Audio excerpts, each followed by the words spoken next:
Iran மீதான அமெரிக்க Israel போரினால் India உட்பட பல்வேறு நாடுகளில் எரிபொருள் விநியோகம் பாதிக்கப்பட்டுள்ளது. இந்தியாவில் தற்போது எல்பிஜி கேஸ் சிலிண்டருக்கு முற்றிலும் தட்டுப்பாடு ஏற்பட்டுள்ளது. இதன் எதிரொலியால் வீடுகளில் சமையலறை வரை எதிரொலிக்க தொடங்கியுள்ளது. ஹோட்டல்கள், தேநீர் கடைகளும் தொடர்ந்து மூடப்பட்டு வருகின்றன. பாதிப்புகள் குறித்து களத்தில் இருந்து தருகிறார் எமது செய்தியாளர் மணிவண்ணன். உலகில் அதிக மக்கள் தொகை கொண்ட நாடாக இருக்கக்கூடிய இந்தியாவில் பல்வேறு நகரங்களில் கேஸ் சிலிண்டர் தட்டுப்பாடு என்பது பெரிய அளவில் ஏற்பட்டு இருக்கிறது. குறிப்பாக தலைநகர் டெல்லி, மும்பை, கொல்கத்தா, அதே போல சென்னை உள்ளிட்ட இந்த பெருநகரங்களில் கடந்த 2 நாட்களுக்கும் மேலாக கேஸ் சிலிண்டர் தட்டுப்பாடு என்பது பெரிய அளவில் ஏற்பட்டு இருக்கக்கூடிய நிலையில் சாமானிய மக்கள் மற்றும் அடித்தட்டு மக்கள் இதனால் பெரிதும் பாதிக்கப்பட்டு இருக்கிறார்கள்.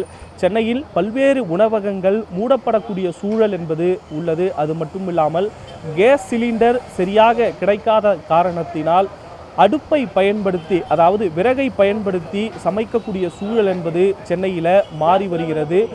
குறிப்பாக தலைநகர் சென்னையில் நாட்டின் பல்வேறு பகுதிகளில் இருந்தும் மக்கள் தங்கி வேலை செய்து வருகிறார்கள். அவர்கள் பிரதானமாக நம்பியிருப்பது உணவகங்களை தான். ஆனால் தற்பொழுது உணவகங்களில் உணவு சரியாக கிடைக்காத காரணத்தால் அவர்கள் ஒரு தள்ளாடக்கூடிய சூழல் என்பது ஏற்பட்டு இருக்கிறது. அதே போல வீடுகளுக்கு விநியோகிக்கப்படக்கூடிய சிலிண்டர்களும் தற்பொழுது பெரிய அளவில் தட்டுப்பாடு ஏற்பட்டதன் காரணமாக இல்லத்தரசிகளும் பெரிய அளவில் பாதிக்கப்பட்டு இருக்கிறார்கள்.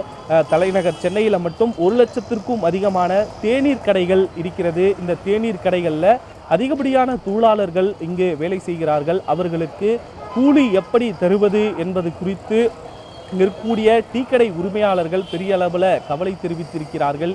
இதே நிலை நீடித்தால் விறகை தேடி அலையக்கூடிய ஒரு நிலைமை ஏற்படும் என்றும் ஓட்டல் உரிமையாளர்கள் அதே போல் டீக்கடை உரிமையாளர்கள் புலம்புவதை நம்மால் பார்க்க முடிகிறது. ஒன்றிய அரசு உடனடியாக நடவடிக்கை எடுத்து விரைந்து இதற்கு ஒரு முற்றுப்புள்ளி வைக்க வேண்டும் என்றும் கோரிக்கை வைக்கிறார்கள். கலைஞர் செய்திகள் தொலைக்காட்சிக்காக ஒளிப்பதிவாளர்கள் எஸ் ஆனந்த் மற்றும் ஜி ரமேஷுடன் செய்தியாளர் மணிவண்ணன்.